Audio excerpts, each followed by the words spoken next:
I am Zubinatre, and with over 16,000 hours of teaching experience, I've seen the transformative power of yoga.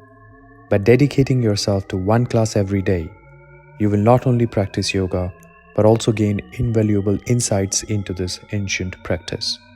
Remember, this easy class sets the groundwork for your yoga journey. Welcome to the first class of the 30-day yoga challenge. Be gentle with yourself, and let's initiate the profound change together.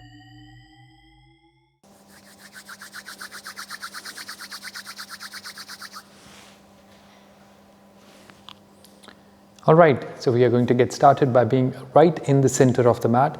So you'll be sitting with your hips in line with the border of the mat. At the back, you would have equal space on your right hand side and you would have equal space on your left hand side. Once you're there, you're going to let your knees settle down towards the mat and keep your feet as close as you can towards each other. And remember that you'll be creating a shape of a triangle with your knees and your tailbone at the back. So we are going to get started with the most basic baby class today. So for that, you're going to leave your left hand on top of your left knee with your palm facing up towards the ceiling, and you'll extend your right arm out towards the border of the mat on the right hand side. So extend the arm out consciously and reach out with your fingers as far as they can get away from the rest of the body. And slowly when you breathe in, you're going to tilt and lean your head down to the left hand side. Continue to breathe in and out while you're holding this position. Make sure that your left shoulder remains relaxed and there's still an effort in reaching out with your right hand towards the corner of the mat at the back. Then slowly when you breathe out, you're going to further push the arm back away from the rest of the body and keep your lips together and lift your chin up towards where your left knee is pointing and almost up towards the corner of the room on the left. Take a long deep breath in. For a better night's stretch, you're going to slowly pull the fingers in towards yourself, stick the palm further out away from the rest of the body, and combine this with a very long and deep inhalation. And then when you breathe out, you're going to bring your head back to the center and let the right hand go up and over the head, cover the left ear with your right hand and tilt your head down to the right hand side. Now the common mistake here is to squeeze and keep your right shoulder tight. So make sure that your shoulder on the right remains relaxed and you want to use the weight of the arm rather than using any kind of strength for the moment. So continue to breathe, keep tilting your head down to the right hand side and notice how the stretch is coming across the left hand side of the neck and slightly behind the left ear. So breathe in and out and deep and slow. Now the right hand goes to the left corner of the neck at the back. You're going to turn and tilt your head down towards where your right knee is pointing. Your chin comes close to the right side of the chest while the crown of the head, right elbow and the right knee, they continue to point in the same direction towards where the right corner of the mat is. You're going to take a long deep breath into the pose and then slowly when you breathe out, you're going to bring your head back to the center, lower the right hand down on top of the knee and relax everything on the right hand side. Now we are going to do the exact same thing onto the left. So you extend your left arm out, reach out with your fingers as far as they can get. There's a conscious effort in reaching out with your fingers. Imagine that you almost want to touch the border of the mat with your fingers. Then slowly when you breathe in, you're going to bring your head back to the center and tilt and lean the head down to the right hand side. So keep reaching out with your fingers as far as they can get and keep your head tilted down to the side. Now this produces a beautiful stretch along the left hand side of the neck. You continue to breathe in and out, focusing more on the inhalations. And then slowly when you breathe out, you're going to send the arm back. So send the arm back as it can get. Keep your lips together and lift your chin up towards where your right knee is pointing. Now all you have to imagine is how far the chin is from the fingertips at the back. So create a lot more distance between these 2 points of the body and make sure that you're combining this with a long deep breath that goes down towards the bottom of the lungs. For a better night's stretch, you're going to stick the palm further away from the rest of the body. This makes the stretch on the left hand side go a lot more intense. When you breathe out, you're going to bring your head back to the center, let the left hand go up over the head. You cover the right ear with the left hand and tilt your head down to the left hand side. Remember that you want to use the weight of the left arm. So keep the left arm relaxed away from the left ear. Leave the space around the neck it needs to breathe. And as you notice, with every release of the breath, your neck kind of allows to tilt a lot more. The muscles around the neck and the back, right between the shoulder blades, they are providing the length the pose requires out of the muscle. Then slowly when you breathe out, you're going to lower the chin down towards the left hand side of the chest, crown of the head, elbow and the left knee will be all pointing in the same direction towards where the left knee is pointing. Continue to breathe, and this is done to stretch the left hand side of the neck at the back. And these are the muscles that are getting tired, and these are the muscles that are always overworking, and we never get to reward them. Then you take a long deep breath in, bring your head back to the center, and you would relax. Now, spread the fingers open and wide and grab your knees neatly and point the fingers back in towards the body in a way that you get the entire length of the arms. Now, once you have the entire length of the arms, you just have to pull the chest up. Now, pull the chest up as it can get, and visualize that the whole body looks like a very big triangle, and you want to maintain that sensation of being like a big triangle. So pull the chest up, and now begin to take the body weight towards the sit bones at the back. So pushing the tummy forward. Think of this almost like a backward bend. All the muscles that are surrounding your spine, they are neatly getting engaged, pushing your chest forward and making your back go round, almost concave, pushing the chest up, rolling the shoulders further back and away from the body. You're going to lift your head up, keep your lips together, lift your chin up, and pull a long, deep breath into the pose. Then slowly when you breathe out, you're going to lower the chin down to the chest, and you're going to make your back go round and sink down with your spine in a way that it makes your back go round and all curved.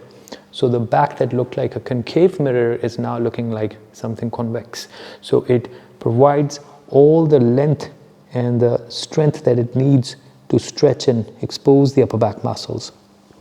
So stretch those muscles horizontally, stretch those muscles vertically, and then when you breathe in, you're going to pull the body up and back.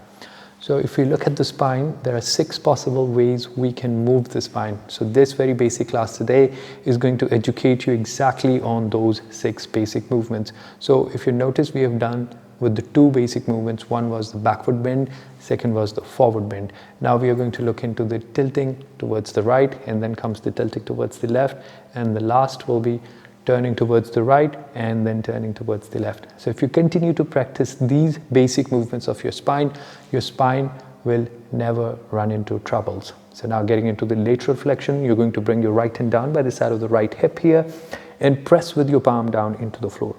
And every time you get into your yoga mat, you have to be as creative as you can. You allow yourself to imagine, visualize the things.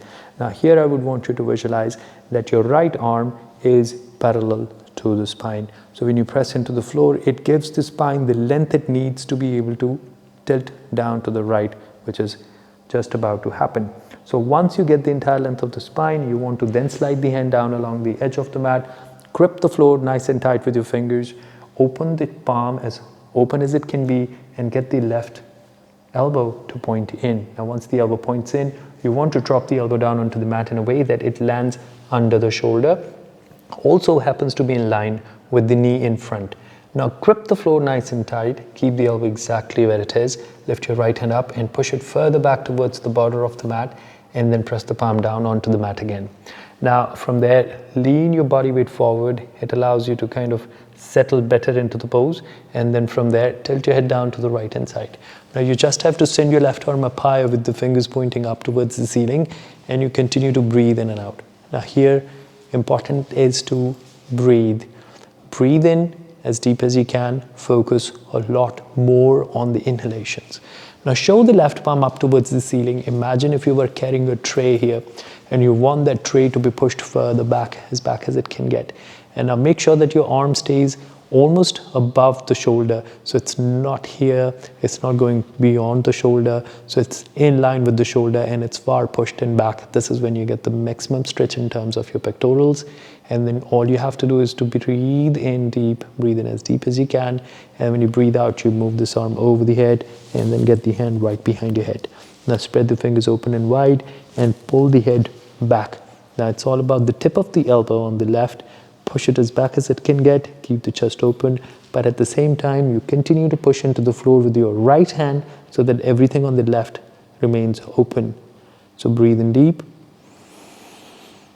And then when you breathe out, you're going to squeeze further in, pushing further back with your left arm. And as you hold this position for a little longer duration, you might feel that there's a bit of a tingling sensation in the arm.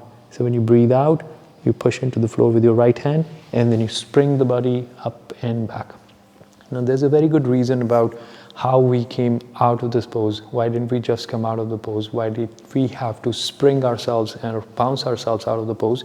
And that is because when we were holding the pose and we were holding every single joint on the left hand side of the body and the torso in such an astringent way, there was very little blood circulation towards that part of the body, and which is how this entire sequence works. You hold your poses in such a way that you deprive one part of the body of any kind of blood circulation, but the moment you come out of it, all that blood rushes towards the areas where it was not going earlier. And when that happens, your muscles, they love it. Your musculoskeletal health improves, the quality of the muscles improves, the muscle fibers will be more elastic, the fascia begins to work better, and even at a cellular level, the sarcomeres, the basic thread of the muscle, you improve the quality by flushing all the lactic acid that is ever stuck into those areas. And that is the reason sometimes you feel all that stiffness in the muscles. So if you feel stiffness in the muscles, this is the pose that you need to do to make sure that you're releasing everything around the neck and the shoulders. So we'll do the same thing onto the other side. Bring your left hand down by the side of the left hip. Press with your palm down till you get the entire length of the left arm, and visualize again your left arm completely parallel to the spine here. Leave the right hand on top of the knee here. The more you press into the floor with your left, the higher you would go with the crown of the head. And then you will slide the left hand down along the edge of the mat, spread the fingers open and wide, and then drop the arm down onto the floor, and it lands right under the shoulder. Now here, one of the common mistakes is to keep the hand forward and loose. Now this looks almost same, but it doesn't work the way we want it to work. Now you want this hand to be going back. So without lifting the elbow up, lift the hand up and push it as back as it can get. Even take it off the mat, almost beyond the border of the mat at the back. The moment you do it, you notice one specific muscle that is right between the shoulder blade and the spine, the trapezius and the set of the rhomboid, they begin to feel the engagement in the muscle, and that's exactly what we're doing this for. So you pull the chest up and send your right arm up high with the fingers pointing up towards the ceiling, and from there, when you breathe out, you're going to move this arm over the head and reach out with your fingers and keep the chest open, spread the fingers open, and then send the arm back. Now send the arm back as it can get with your neck hanging loose and relaxed, and you allow yourself to breathe in deep. So breathe in deep as you can. Keep the arm in line with the shoulder, show the palm up towards the ceiling, and also continue to push into the floor with your right. Now see, when I press against the floor with my arm, it makes my torso go a lot more rounder, and that's exactly when we get the best of the stretch, and the rest is to be done by combining your inhalations with the pose. Then when you breathe out, you're going to bend this arm, spread the fingers open and wide, get the elbow to point up towards the ceiling, and be able to breathe in deep. Now back your lungs with the breath deep into the pose.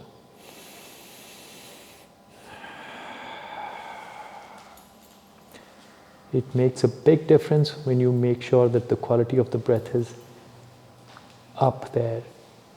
The inhalations are deep, exhalations are slow, and there's very little force that goes into the pose.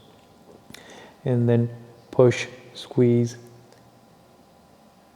hold the pose, keep sending the elbow back as it can get. Then when you breathe out, you press against the floor with your left hand, and you throw the body up, and you notice the way the blood rushes. So this was the third movement of the spine, and this was the fourth movement of the spine. Now we are getting into the fifth position and the sixth position. So the name of the position is the axial rotation, so also known as spinal twists. Now in order to get into the spinal twist, you're going to make a fist out of your left hand and tuck it with your right knee. So once you have it tucked in with your knee, you're going to open the chest higher, lift it up higher, make a cup out of your right hand, and put your fingertips down onto the floor at the back, and continue to breathe in and out. So this is one version which is a lot more astringent by keeping your arms straight. Now it's important that you have the entire length of the spine before you twist it, because imagine twisting a spine that doesn't have the entire length of the spine, that's slouching. So it's not going to work the same way we want it to work. So in order to get the entire length of the spine, what would you do?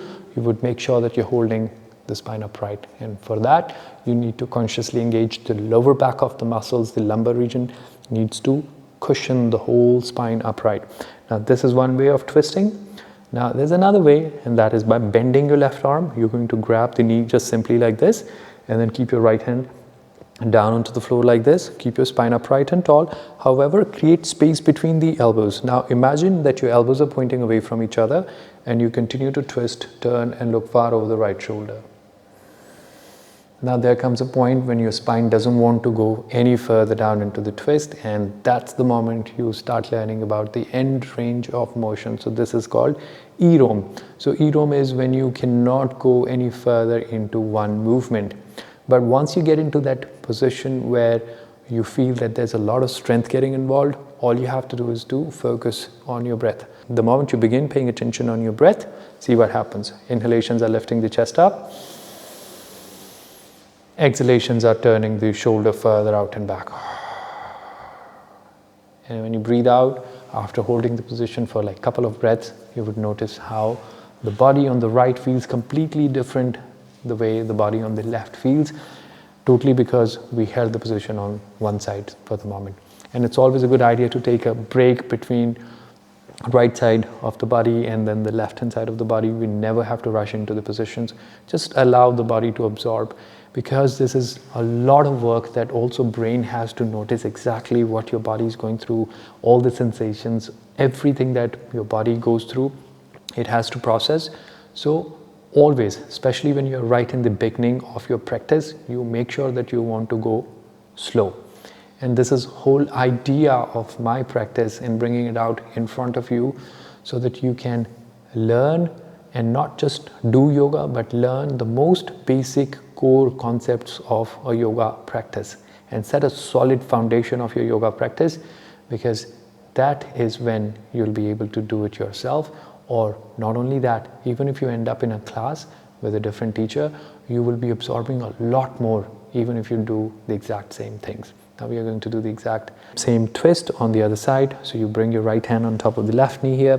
You grip the knee nice and tight. Make a cup out of your left hand. Put your fingertips down onto the floor at the back. So make sure that you're making a cup. So this is how it looks like. You make a cup, you grip the floor, and avoid pressing.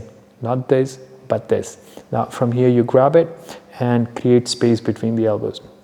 And start to look over the left shoulder, over the chin in line with the shoulder at the back, and just be able to breathe in and out and continue to align. So you want to hold your chest exactly on top of your hips. The rest of the work is to be done with your breath. You're breathing in and out, deep and slow.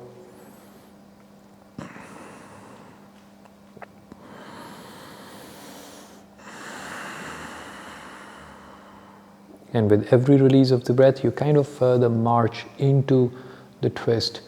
And that is how you tuck yourself into the end range of motion, which is, again, one of the important terms that you need to know when you begin your yoga practice. Now, from here, you're going to bring both your hands down by the side of the hips here and press with your palms down into the floor.